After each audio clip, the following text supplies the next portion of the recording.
Quer duplicar o valor da sua assinatura? Agora assinar o Observador dá acesso a todos os conteúdos e benefícios e ainda há uma anuidade ACP Bronze grátis. Terá vantagens que vão desde plano de saúde gratuito a descontos em combustível. Esta é uma assinatura que vale por duas. Assine hoje em observador.pt com 45% de desconto.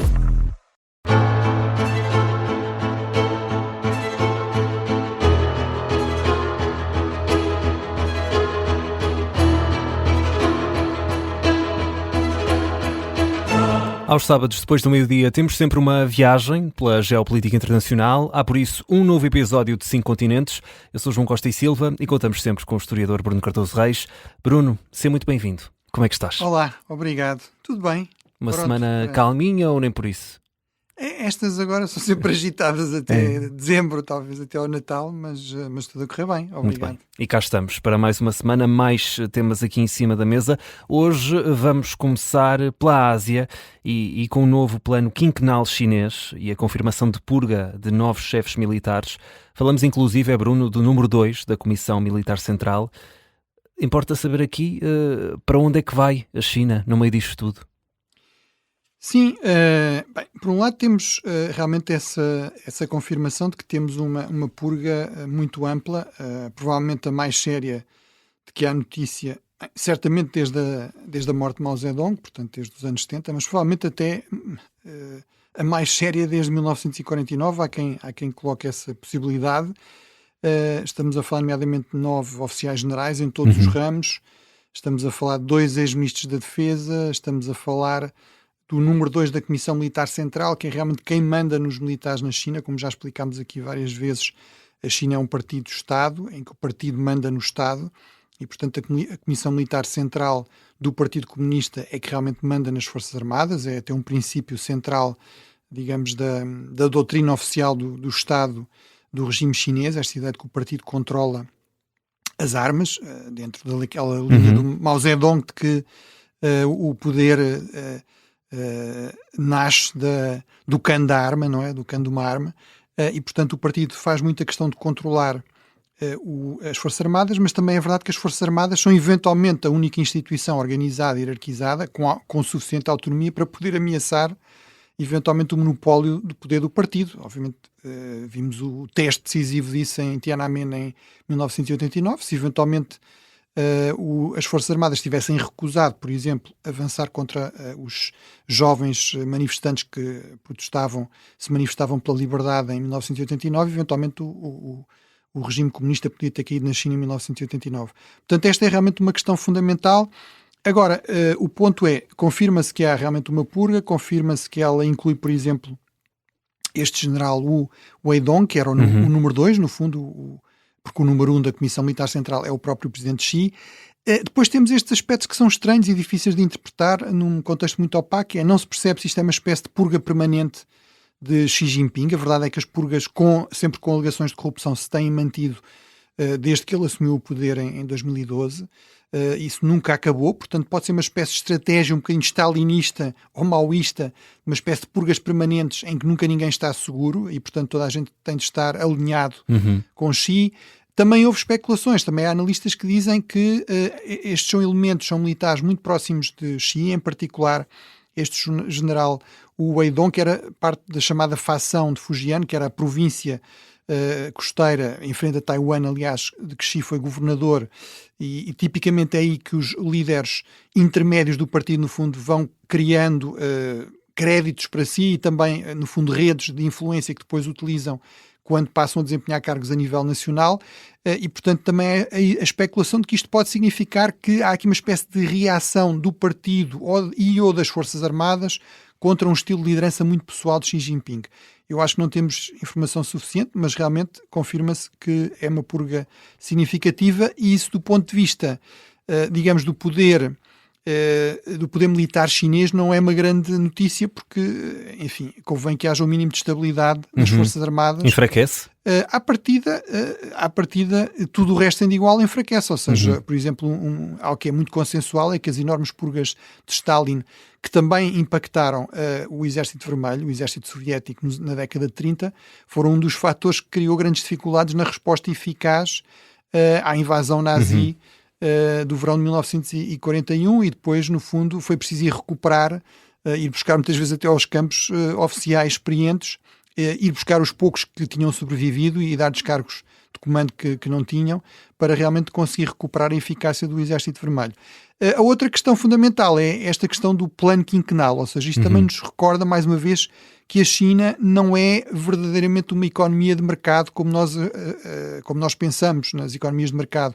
É, se quisermos, uma economia de capitalismo de Estado ou de leninismo de mercado, ou seja, o partido tem aqui uma função fundamental na orientação das prioridades do Estado, mas também da economia. Tem um enorme poder de reprimir, de coagir empresas, mesmo as empresas privadas, e há muitas empresas públicas, nomeadamente bancos, que são cruciais na economia chinesa, e, portanto, é interessante olhar, no fundo, para estes planos, perceber que realmente isso significa que o partido tem aqui um papel central. O que é que aqui se destaca? Não há mudanças, digamos, radicais. Há, no entanto, alguns sinais que eu diria que são relevantes. Por um lado, uma das prioridades, das 12 prioridades que é elencada, é, no fundo, reduzir a dependência, sobretudo em tecnologias avançadas do exterior. Portanto, no fundo, aumentar, se quisermos, a autonomia estratégica da China.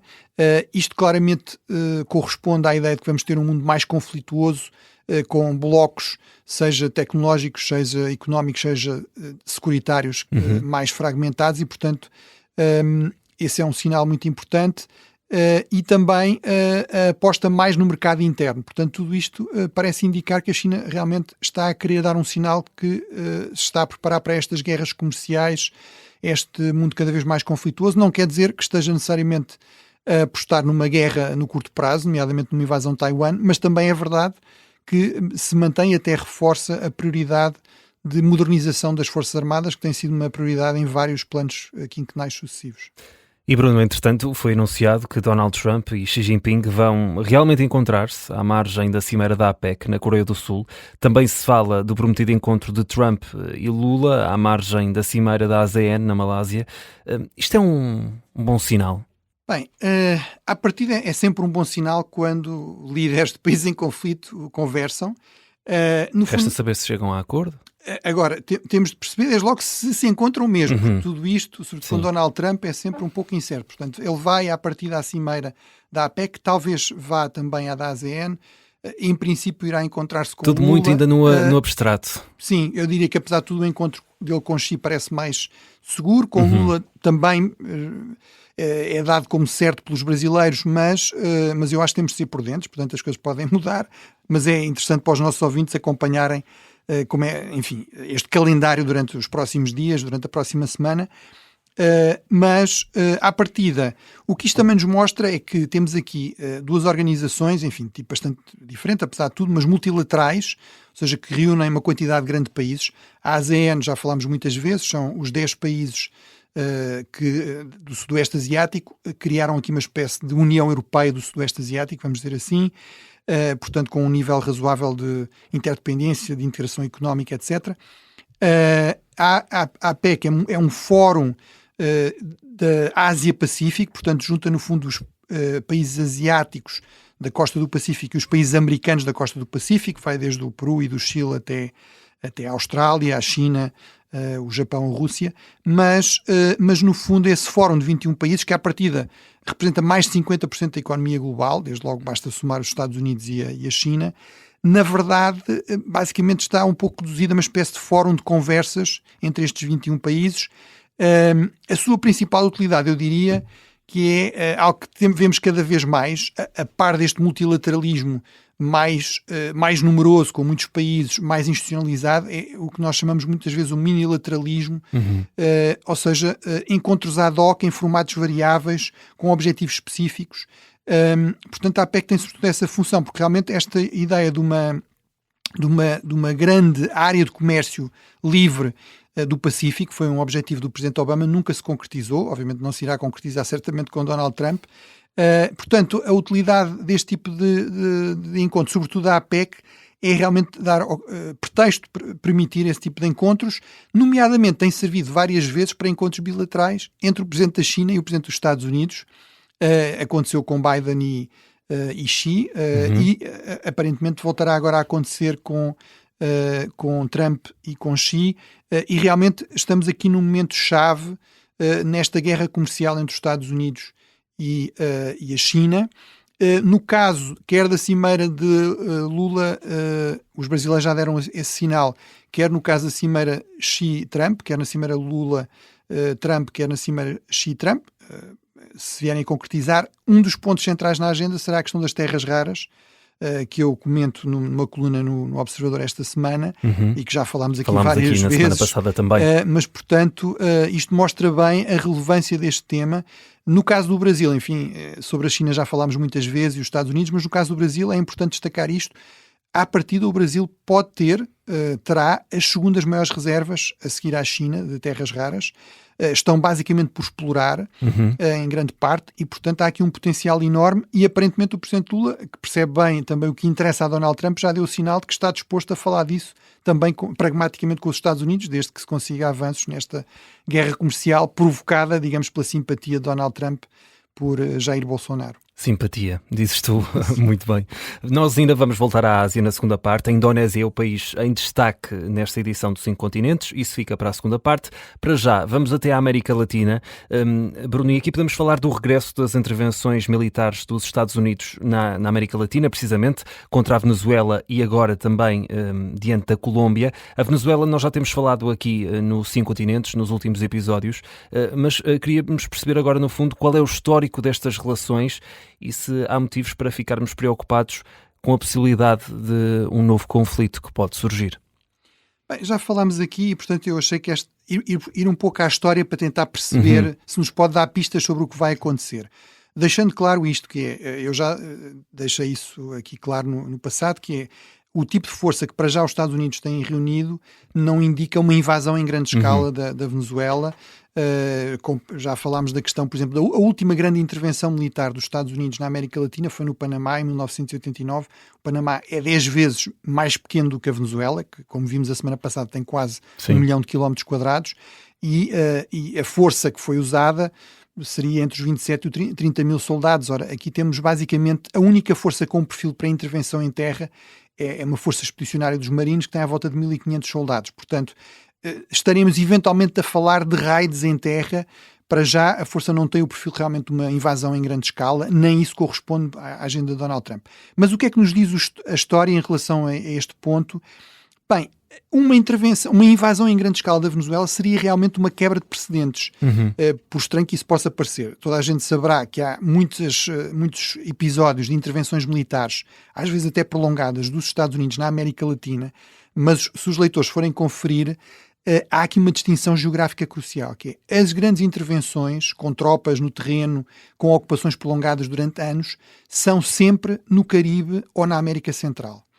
Já falei do caso do Panamá, que começa logo em 1903, quando o Panamá, aliás, se torna independente da Colômbia. Há, por exemplo, intervenções no Haiti, na Nicarágua, na República Dominicana, começam a partir de 1911, 1912, que se prolongam, em muitos casos, até 1932, 33. Mas, realmente, na América do Sul, no grande continente da América do Sul, o que temos são pequenas intervenções navais. São demonstrações de forças navais, inclusive na costa da Venezuela, também logo no início do século XX, e, portanto, uma intervenção militar em grande escala seria realmente, além de, digamos, pouco alinhado com aquilo que Trump tem prometido, que é não ter grandes quantidades de tropas americanas a combater, seria realmente uma quebra desse precedente histórico.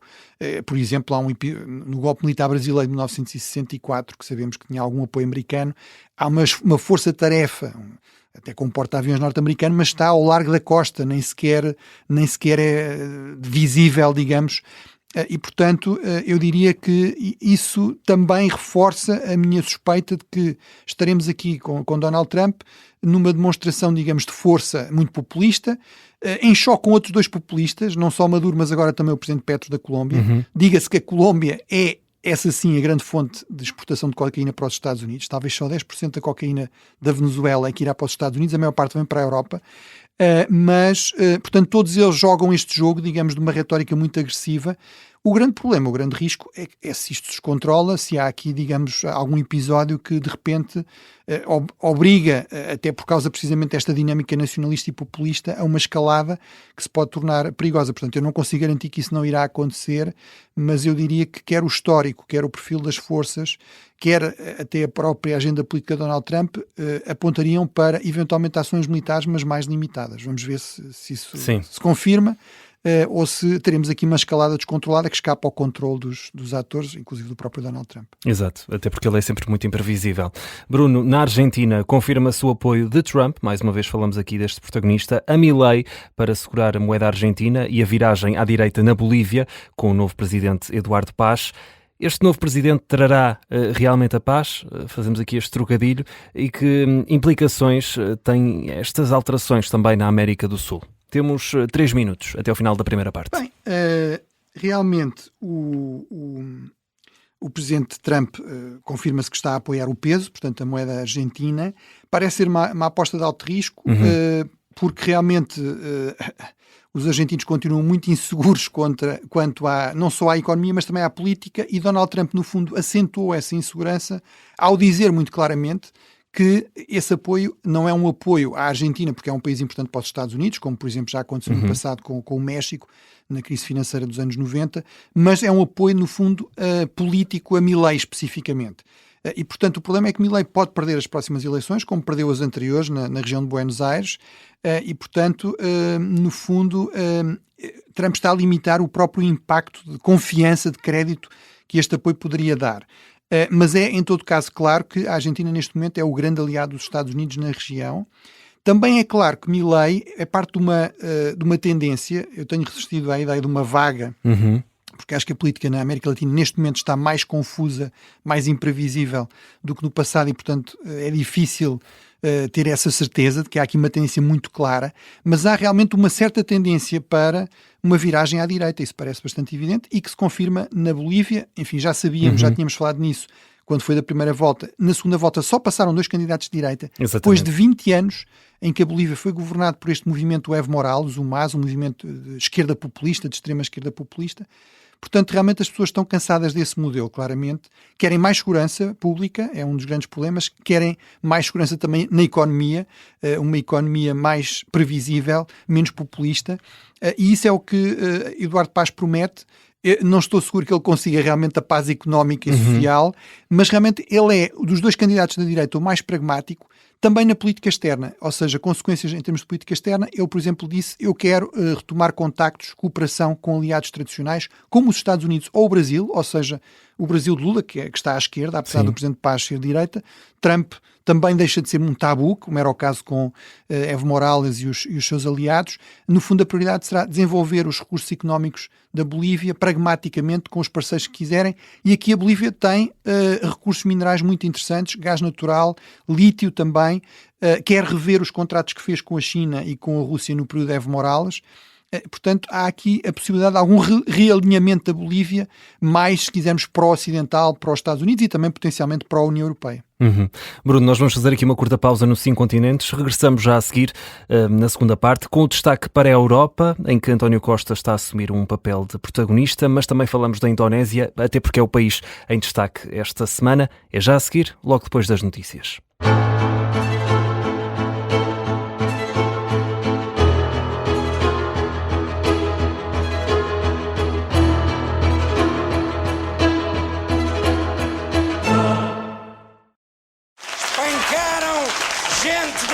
Comitiva.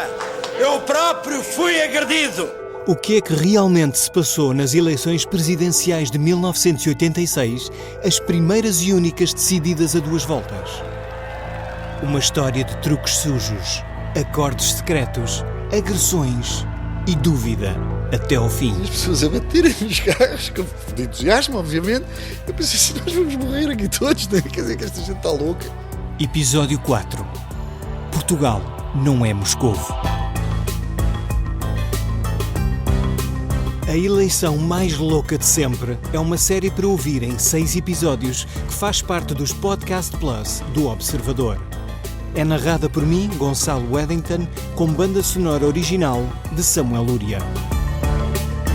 Os Podcast Plus do Observador têm o apoio da Kia.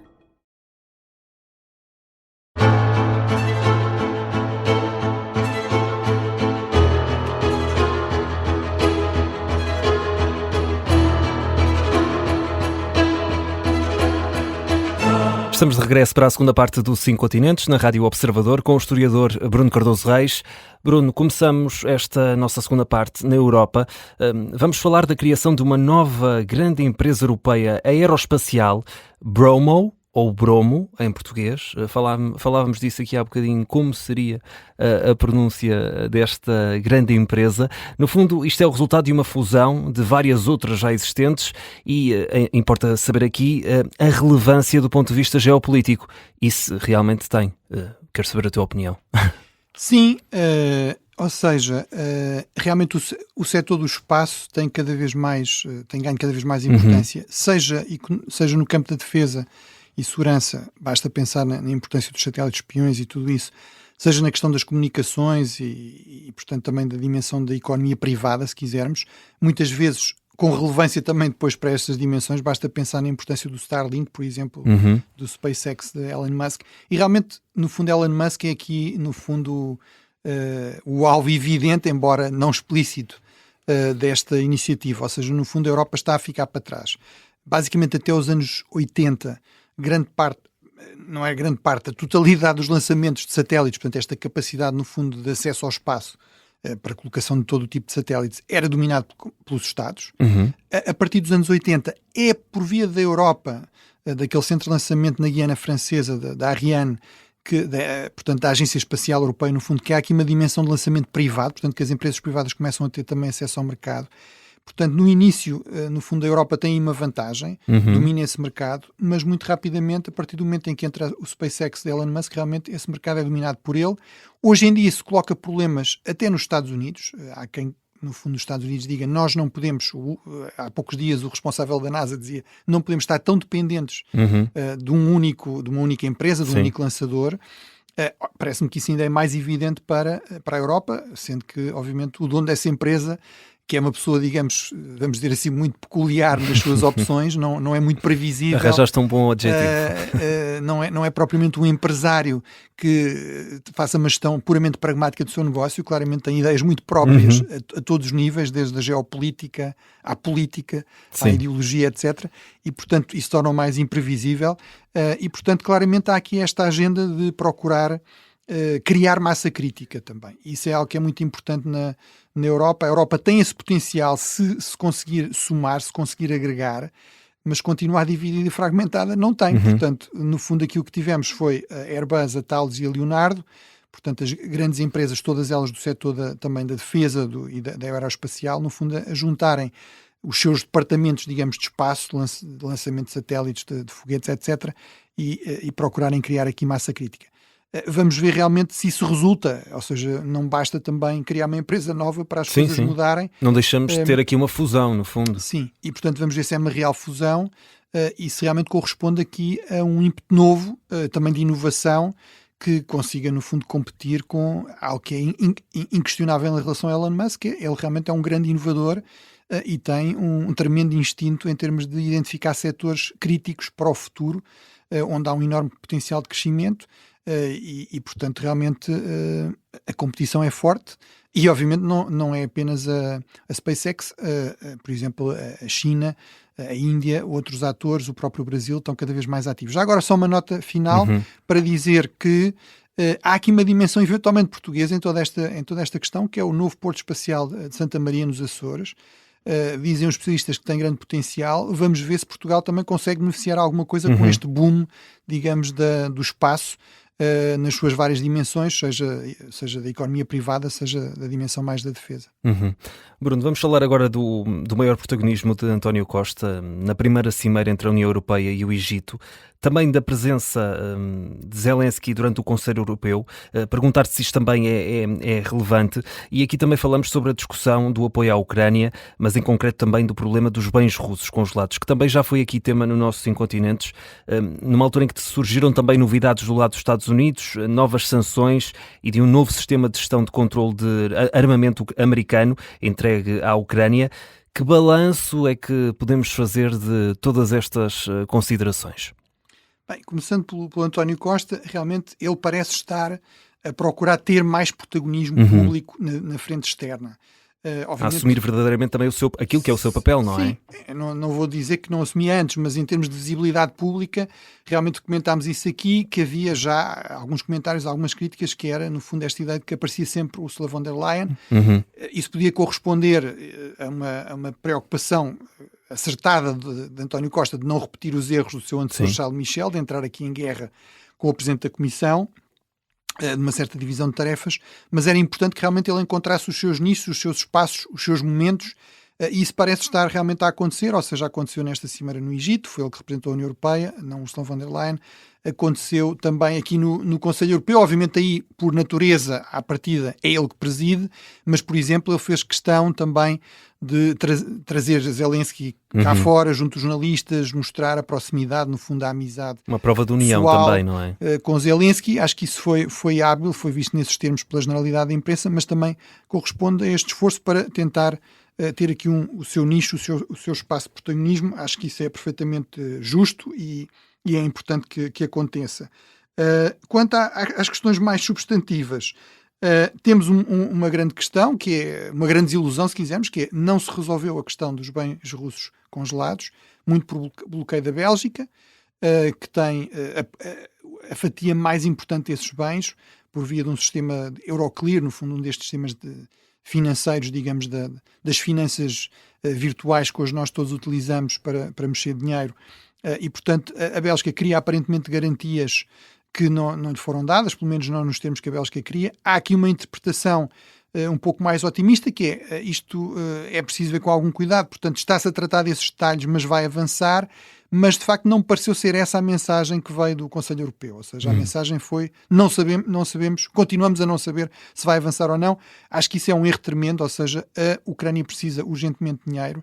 Numa guerra de erosão, numa guerra de desgaste, numa guerra prolongada, a questão dos recursos é absolutamente crucial.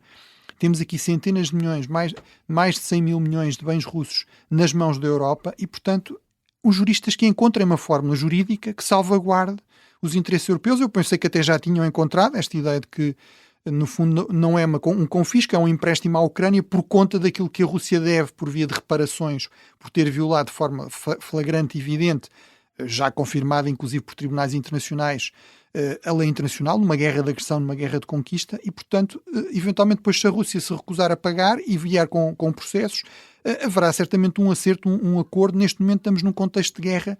Acho que autobloquear-nos, continuarmos a insistir em linhas vermelhas que nós nos impomos a nós próprios, quando a Rússia quebra todas essas linhas, não me parece algo que faça sentido. Portanto, acho que nesse aspecto é uma má notícia, mas vamos ver se eventualmente há aqui uma correção ou se lá está, é um período para afinar os últimos detalhes. Apesar de tudo, houve boas notícias, nomeadamente e em particular dos Estados Unidos. Vamos ver quanto tempo é que duram, mas duas notícias em particular. Sanções, e nomeadamente sanções financeiras contra as duas principais empresas petrolíferas russas. Isso parece já estar a ter um impacto, quer na China, quer na Índia. As principais empresas indianas e chinesas estão a dar o sinal de que se calhar afinal não vão comprar tanto petróleo russo, porque há aqui um risco de incorrer em sanções norte-americanas. Isto mostra que os Estados Unidos ainda têm aqui meios de coerção económica importantes. Algum efeito, não é? Que só uma grande potência é que tem. E a outra notícia positiva é, em linha com um realinhamento aparente de quem é que está a protagonizar a pasta da Ucrânia, não só Marco Rubio parece estar a liderar digamos, as negociações políticas e não Steve Witkoff, como o processo de gestão da venda de armamento, porque neste momento é disso que estamos a falar, não é dar armamento, mas vender armamento norte-americano à Ucrânia. Essa gestão que era feita pelo Pentágono, e nomeadamente por uma figura que eu conheço, aliás, bem, o Colbridge Elbridge, que é muito cético em relação à presença militar dos Estados Unidos na Europa, que é muito cético em relação ao apoio norte-americano à Ucrânia, que no fundo essa gestão passou do Pentágono novamente para o Comando Militar norte-americano na Europa, o chamado SACEUR, o Supreme Allied Commander, e portanto a expectativa é que isso possa facilitar as coisas, haja aqui uma gestão menos política, que haja menos obstáculos realmente, por exemplo, esta ideia de que os arsenais americanos estão muito em baixo e que não se pode ceder armas à Ucrânia por causa disso. Portanto, a expectativa é que isso possa facilitar um pouco o processo e haver aqui uma gestão, digamos, se quisermos, menos política e menos hostil à Ucrânia. Portanto, desse ponto de vista, acho que é uma boa notícia. Vamos ver se se confirma. Mais uma vez, como tudo o que vem da administração de Donald Trump. Vem dar alguma esperança no fundo, mas vamos ver se realmente se confirma. Bruno, nós vamos voltar à Ásia. Fizemos essa promessa na primeira parte, até porque a Indonésia é o país em destaque esta semana nesta edição do 5 Continentes. Mas antes do devido destaque, queres falar aqui precisamente da Indonésia. Comprou 42 caças chineses e da vizinha Singapura, que lançou um novo navio porta-drones, e ainda até da Índia, que anunciou a compra e fabrico de aviões. Que relevância tem isto tudo? Falamos aqui de compras significativas. Sim, ainda vou acrescentar uma, mas vamos falar disso na próxima semana. A nova Primeira-Ministra do Japão, confirma-se que realmente vamos ter uma mulher Primeira-Ministra e que é uma dama de ferro, ou seja, já anunciou que vai gastar 2% do PIB em despesa. O Japão estava mais atrasado do que a Europa nesse aspecto, Sim. já a partir de março do próximo ano. Portanto, não é para o próximo ano, é a partir de março do próximo ano. Portanto, basicamente o que temos é realmente um rearmamento em grande escala da Ásia, dos principais países asiáticos, muito por competição também estratégica entre eles, muito por receio da ascensão da China, mas com alguns realinhamentos eventualmente interessantes. Aqui, o que é que eu diria que é relevante? No caso da Índia, KC-390 é um avião brasileiro, Embraer, mas é luso-brasileiro. A Zogma tem uma participação importante da Embraer, uma parte do avião é fabricada em Portugal. Enfim, não há um impacto direto positivo, porque a Índia o que quer e o que consegue é a transferência de tecnologia, portanto vai haver também uma fabricação do avião na Índia, pelo que se percebe, mas é em si mesmo positivo, relevante, mostra que é um bom avião, que está a atrair bons clientes e, portanto, isso pode indiretamente ajudar a outras vendas que essas sim seriam produzidas por cá. Isto faz parte de uma estratégia da Índia de diversificar fontes de abastecimento, nomeadamente de armamento, nomeadamente meios aéreos. Durante muito tempo a Índia basicamente comprava à Rússia e agora cada vez mais compra a vários fornecedores, inclusive ocidentais, inclusive a França, já falámos disso, mas também, neste caso, ao Brasil e, de alguma forma, a Portugal, vamos dizer assim. Depois, a Indonésia é muito significativo porque a Indonésia foi historicamente um país extremamente alinhado com os Estados Unidos. Aliás, foi por isso que os Estados Unidos deram um pouco aquela carta branca, bastante questionável, vamos pôr assim, em relação a Timor-Leste, não é? No período da Guerra Fria. Há uma tentativa de golpe, há um golpe militar e depois há uma tentativa de golpe comunista, 65, 67, e a Indonésia adota uma ditadura militar extremamente anticomunista, corta relações com a China em 1967, porque considera que esse golpe comunista tinha o apoio chinês. Muitos dos membros do Partido Comunista na Indonésia eram etnicamente chineses, portanto há aí um conflito muito longo. A Indonésia só normaliza relações, só volta a ter uma embaixada em Pequim em 1990, portanto já depois do final da Guerra Fria. E, portanto, esta é a primeira compra da Indonésia de meios militares aéreos, portanto, de caças, de aviões de combate, que não sejam a um país ocidental, nomeadamente aos Estados Unidos. E parece corresponder realmente, os próprios analistas na Indonésia apontam nesse sentido, parece corresponder a uma aproximação crescente entre a Indonésia e a China. E, portanto, desse ponto de vista pode ser significativo, mas é também importante dizer que a Indonésia, que segue muito esta linha do não alinhamento, historicamente, embora depois tenha aquele período de várias décadas de exceção, mas desde a independência até 65 e depois, a partir dos anos 90, procura um certo equilíbrio, nomeadamente entre a China e os Estados Unidos. A verdade é que compra também outras fontes, por exemplo, também compra aviões de combate franceses. Mas realmente parece haver pelo menos aqui um certo afastamento relativamente aos Estados Unidos e uma maior aproximação em relação à China. Por fim, Singapura. Singapura, eu acho que é um exemplo que nós em Portugal devíamos estudar muitíssimo mais. É um país com 5 milhões de habitantes. Era mais pobre do que Portugal quando se tornou independente em 1957, 65, depende, depois torna-se independente primeiro dentro da Federação da Malásia e depois em 65 torna-se plenamente independente, mas tem 50 mil soldados, portanto tem mais do dobro das tropas portuguesas, investe 3,5% do PIB em defesa há muitos anos, tem esta estratégia do chamado camarão envenenado, portanto é um país extremamente rico, pequeno, mas que quer ter meios militares muito avançados para garantir que, tal como a Suíça, por exemplo, segue a mesma linha, qualquer atacante pagará um preço extremamente elevado por tentar tomar aquele país muito apetecível, vamos dizer assim. E este novo navio é um navio porta-drones, terá apenas 100 marinheiros como tripulação, tecnologia altamente avançada. Foi construído em tempo recorde, também utilizando as novas técnicas de impressão, digamos, digital, e faz parte de uma nova classe de navios, portanto, porta-drones, 5 navios, e, portanto, parece-me que a Singapura está a dar aqui um exemplo daquilo que cada vez mais vão ser as marinhas do futuro. Diga-se que em Portugal, apesar de tudo, não estamos assim tão atrasados. O almirante Gouveia e Melo, com o apoio do anterior governo e do atual, avançou também com um navio, podemos chamar porta-drones. Não é bem na mesma escala, mas este novo este novo navio Dom João II tem também essa ambição de ser também isso, e portanto acho que, apesar de tudo, nesse aspecto podemos dizer que estamos alinhados com a linha de Singapura, mas realmente Singapura é muito interessante desse ponto de vista, e tem uma política explícita, só para terminar, de equilíbrio entre os Estados Unidos e a China, de cooperação inclusive militar e no campo da defesa e naval com os Estados Unidos, mas também relações económicas e diplomáticas muito próximas com a China. Mas, por exemplo, o Primeiro-Ministro, numa entrevista recente ao Financial Times, há poucos dias, diz: nós queremos intensificar parcerias com países semelhantes, países pequenos e médios, muito abertos, com outras organizações regionais, e cita expressamente a Europa como uma fonte de parceiros desejáveis. Portanto, acho que a oportunidade existe, está lá, se nós a soubermos aproveitar.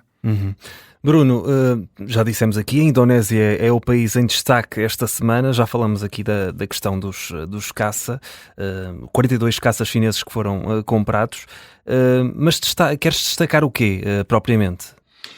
Bem, em termos de dados, realmente é incrível que nós não prestemos mais atenção à Indonésia. Eu penso que, aliás, a embaixadora Ana Gomes, quando esteve cá há uns tempos no programa, dizia exatamente isso. Não só pela relação histórica que existe entre Portugal e Indonésia, mas em termos da própria geopolítica global. A Indonésia é um país de 1,9 milhões de quilómetros quadrados. Tem à volta de 5 mil ilhas. É, portanto, o maior país insular do mundo. Se juntarmos os mares territoriais e a zona económica exclusiva, é qualquer coisa como 8 milhões de quilómetros quadrados. É o quarto país do mundo em população. Tem à volta de 280 milhões de pessoas. É, aliás, o maior país muçulmano. O maior país muçulmano do mundo não está no Médio Oriente, é a Indonésia. Representa, no contexto desta organização regional muito importante, a ASEAN, à volta de 40% da população e 50% do conjunto da economia da ASEAN. É uma economia extraordinariamente dinâmica. As previsões para este ano são à volta de 5% de crescimento do PIB. Portanto, é a 10ª maior economia mundial e continua a crescer muito. Realmente tem uma diplomacia historicamente bastante discreta, ou relativamente discreta, mas está claramente com uma vontade maior de protagonismo com este novo presidente, que assumiu as funções em 2024.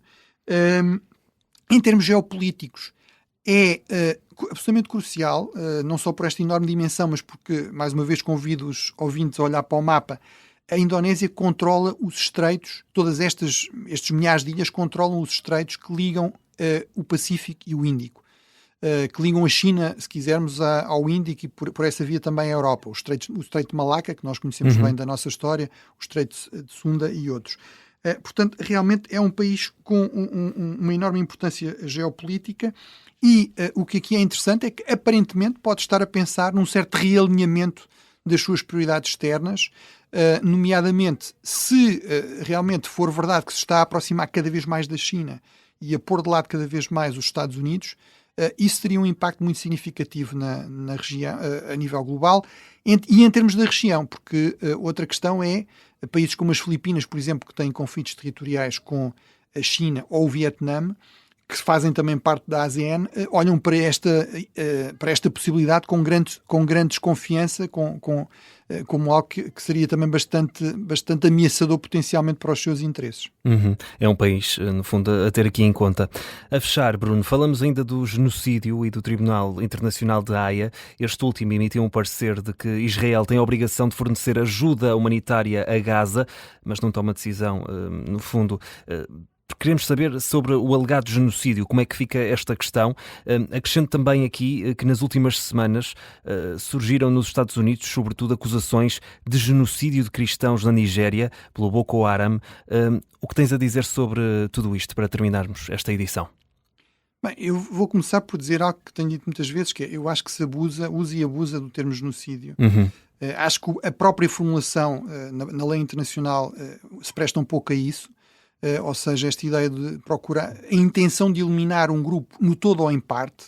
Bem, sendo em parte, então quer dizer que qualquer número de mortes significativos de um grupo, qualquer massacre de um grupo é indicativo de um genocídio? Bem, não, porque a própria lei internacional indica que tem de haver aqui uma intenção de eliminar esse grupo.